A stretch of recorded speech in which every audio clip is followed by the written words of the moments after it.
These are a water-based clay, and so they've been fired in the kiln. They're hard, but I didn't put any glaze on them. You know, the gourds I started working on because,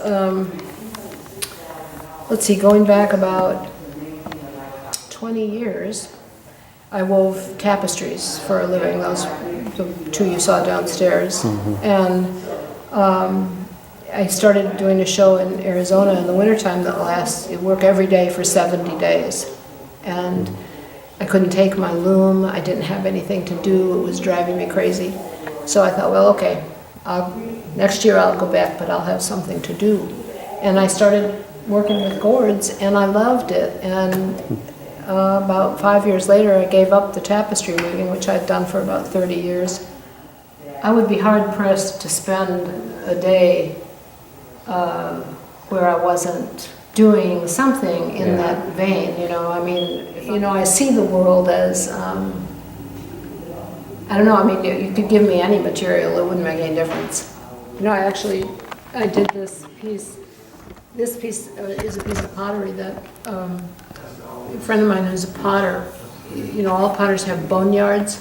That's what they call them, where the pots that break in the kiln. So this is a wood-fired piece that didn't come out of the kiln. It was broken, and I asked him, gosh, can I take that and do something with it? So I turned it, you know, the whole bottom was cracked and broken.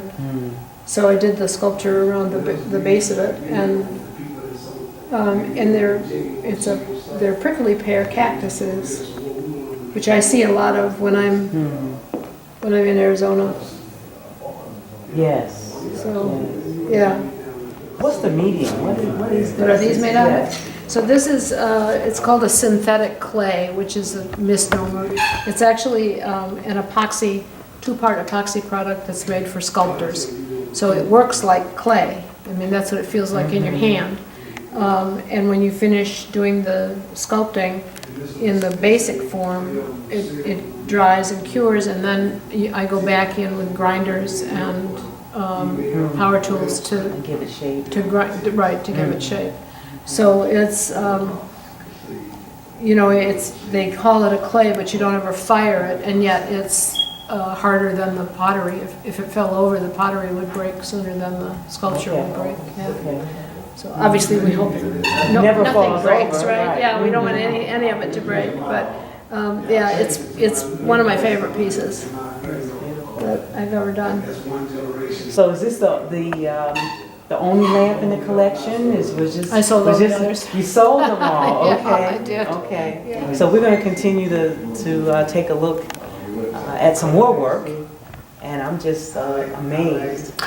And it's just, everything is just so beautiful. I'm really honored to be able to showcase you. Well, thank you. You're welcome. I appreciate it. So let's see some more of Whitney's gallery. Okay. So tell me about this painting. It's again with the vibrant colors. It seems muted, but it just kind of comes to life and bounces out of the frame.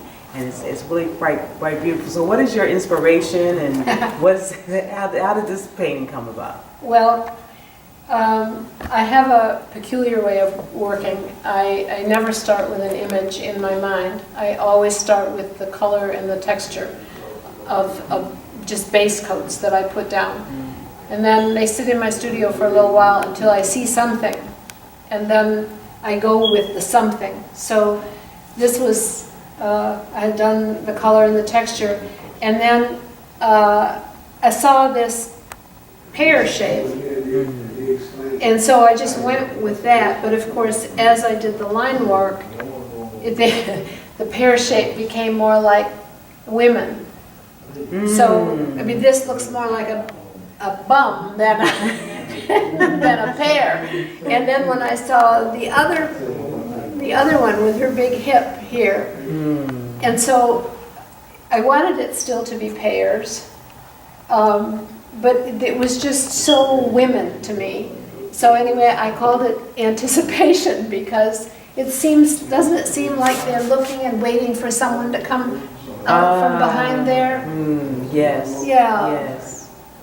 So it's turned out to be one of my favorite paintings, and that's why I have it in my house instead of, in a gallery somewhere. But yeah, I'm very fond of it.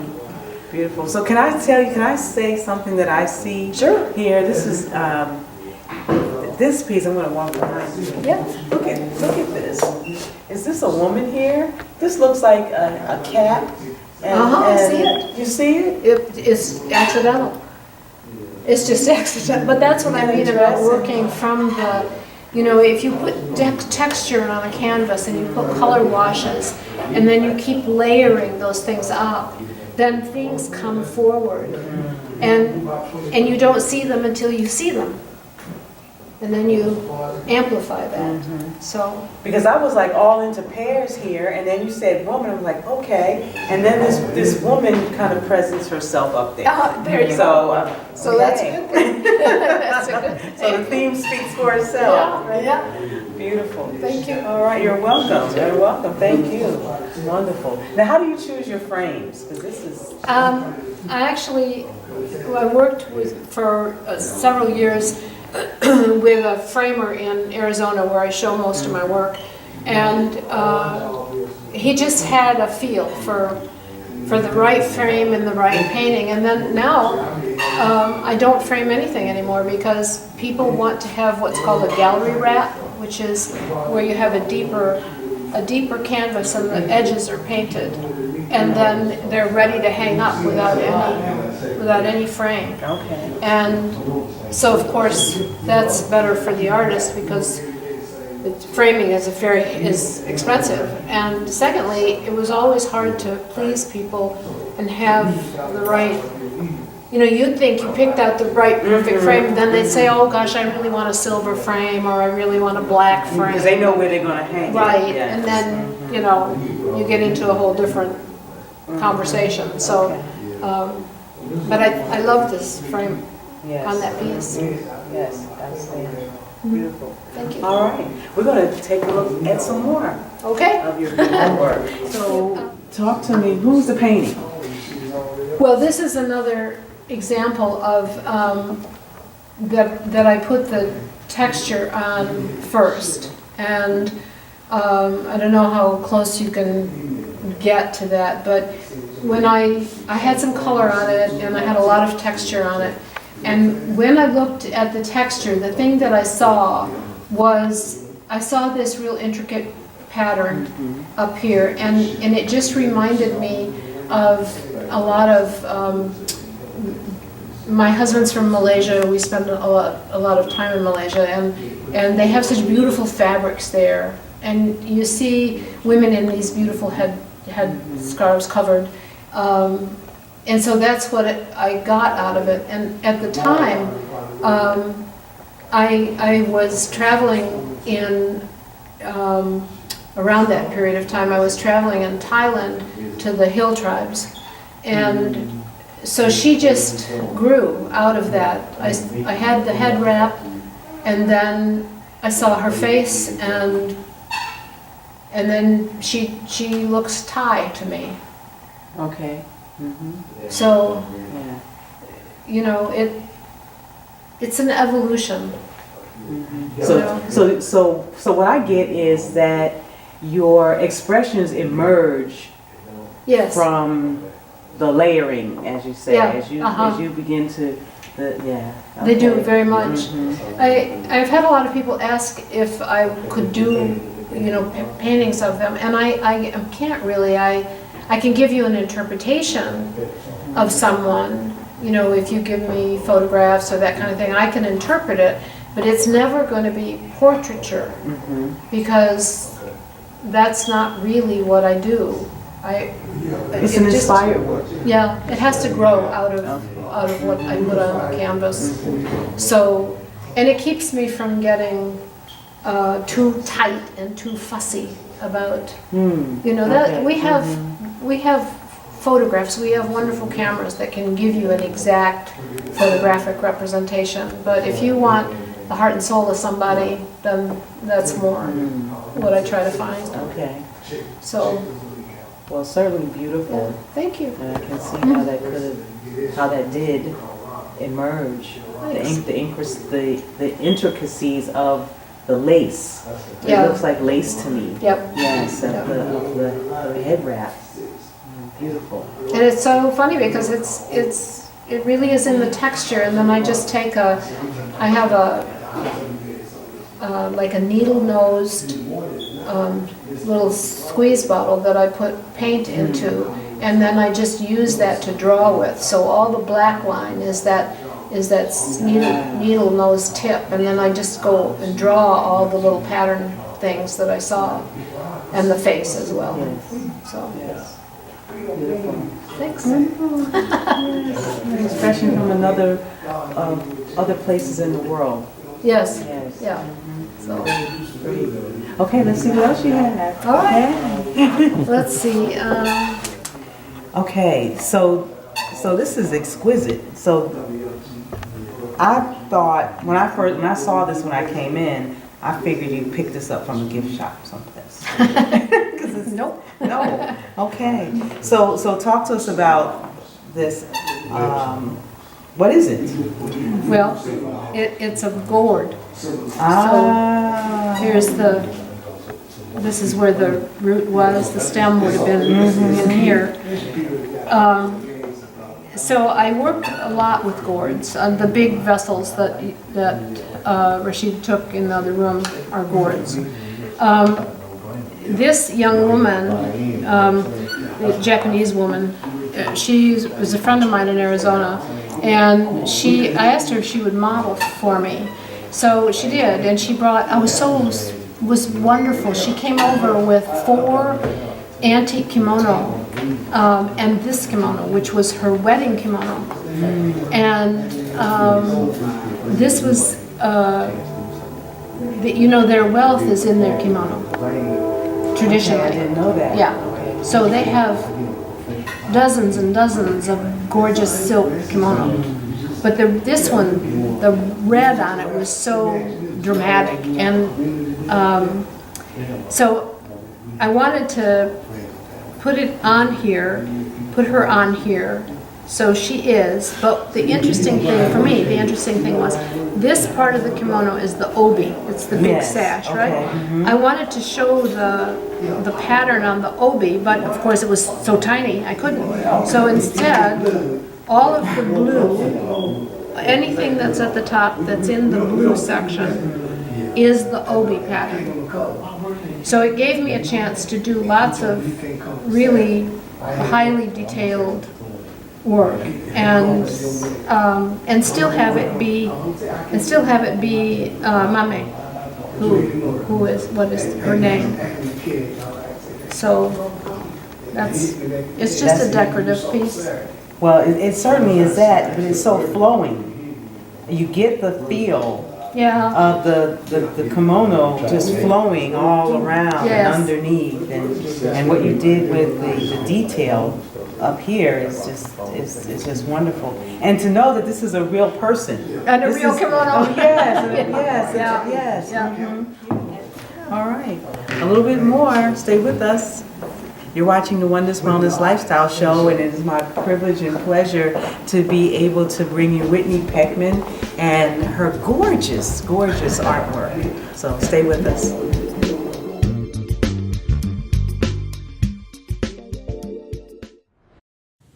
Happy Healthy Healing Day. I'm Shifat, the holistic healing voice of the soul of Mother Earth, inviting you to watch the Oneness Wellness Lifestyle Show every first and third Saturday right here on Access 21 TV. What do we talk about? Everything from juicing to old school tonics and herbs, what you can do to help yourself get better. We talk about stop poisoning yourself by putting all those chemicals on your body, and all domains of life: healthy mind, body, family, finances, and community. So tune in to the Oneness Wellness Lifestyle Show every first and third Saturday at 9 a.m. I look forward to serving you.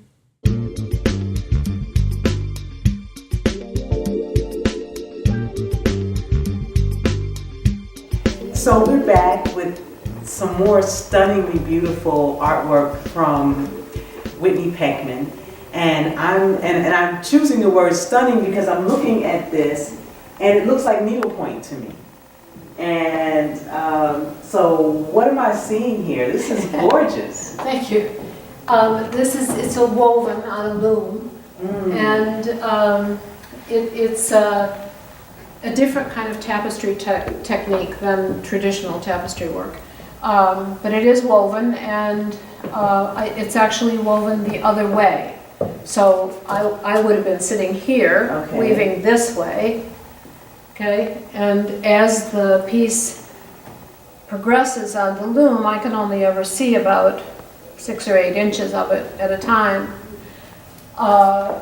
So it gets a little tricky, especially making a face, because you can't see the whole face as you're working on it. So is there a pattern? Are you using? I do all the drawing. I do all the drawings first. Okay. And unlike traditional tapestry, which has a full size, would have a full size called a cartoon, and then you would lay that onto the underneath your thread, and you would follow that. Okay. I just do a drawing on a piece of typing paper, and then I expand it as I go. So I wove tapestries for almost 30 years, and until my back gave out, and then I moved on to the other things. So this is silk and cotton and a little bit of wool in here. And I just made her up, and it's called The Conversation, because it looked to me like she was having a conversation with the calla lilies. Excellent. This is just beautiful. Can I touch it? Sure. Oh yeah, sure. Wow. This is wonderful. Thanks. This is wonderful. And it brings a really different feel to the space. When you say it's a conversation. So first the flowers drew me in, although would seem to be certainly the main, character in this. But the flowers what really drew me in, and then to come closer and see how it's all this one coming together. Yeah. Yeah. It's really, really quite beautiful. Well, I think that in this tapestry technique, the thing that makes these different and maybe more interesting to look at close up is that the weaver, when I was weaving it, I can control the color. I control it by how many colors I blend together. So I use a lot of sewing thread for the thread. So even though it looks as though in her hair, you would think it might be one kind of color, one yarn with one color. It's not. It's made up of probably a dozen or 15 different combinations of sewing thread and fine wool, and so you get a lot of. And you get texture. Yes. Yeah, you get the texture. Yeah. Okay. So that's my story. That's beautiful. It's a wonderful conversation. Thank you.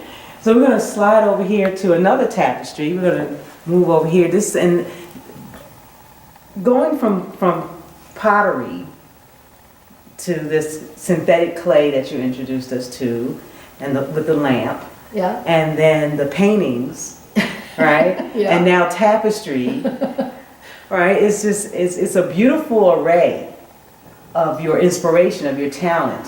So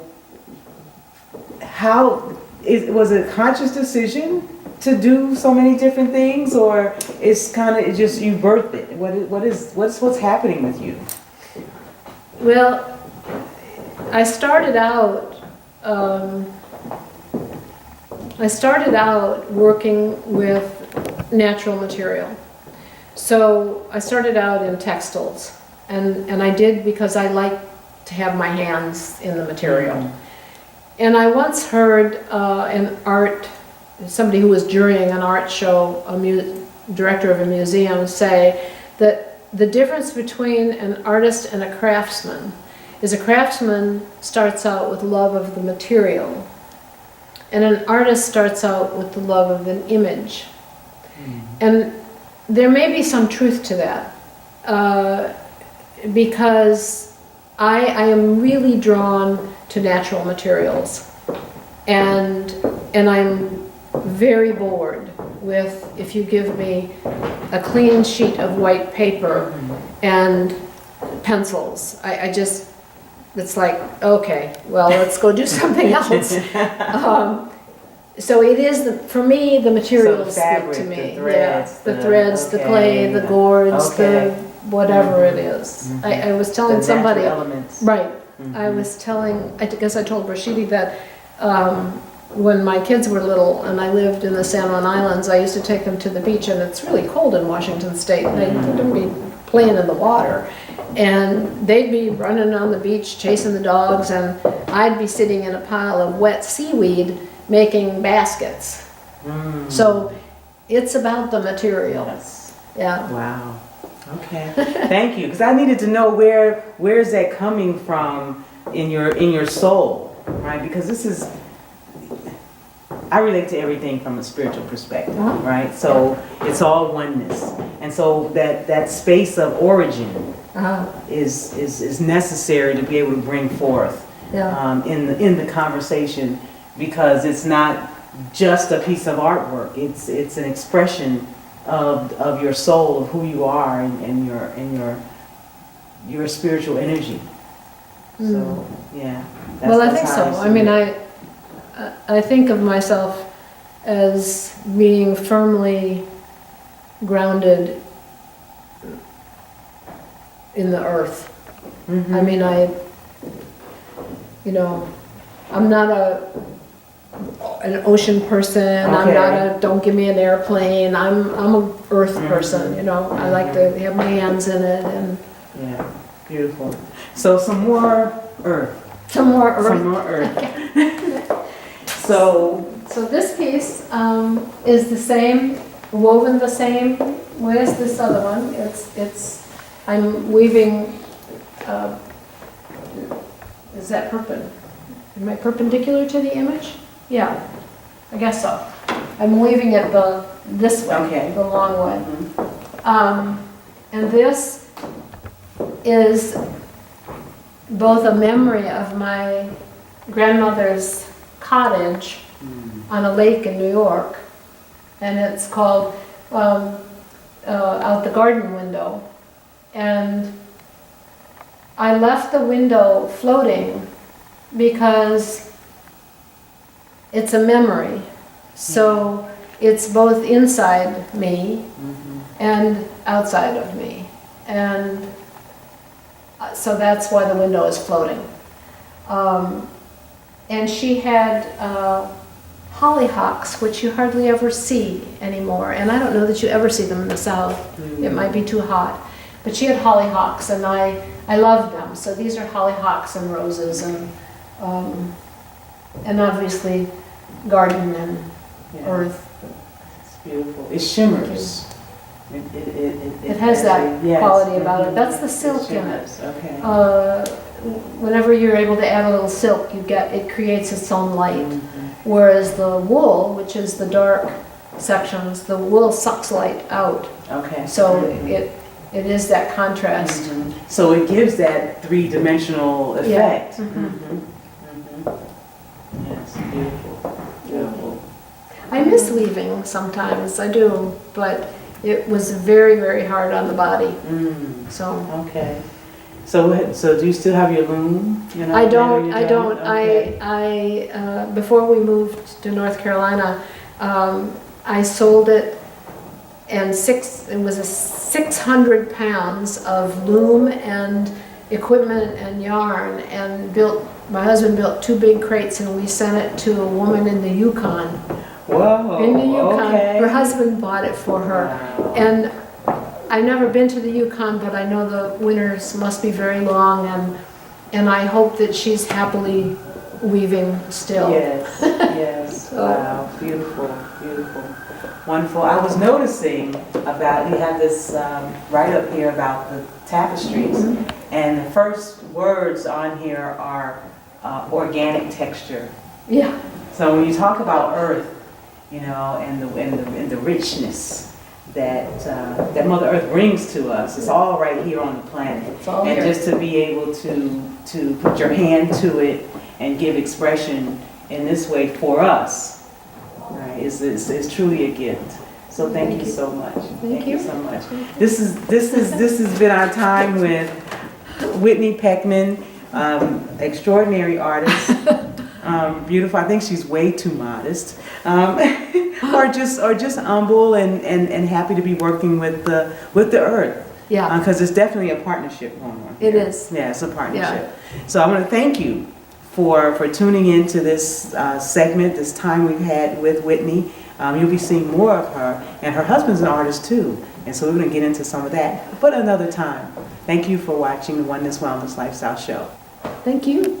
You're welcome.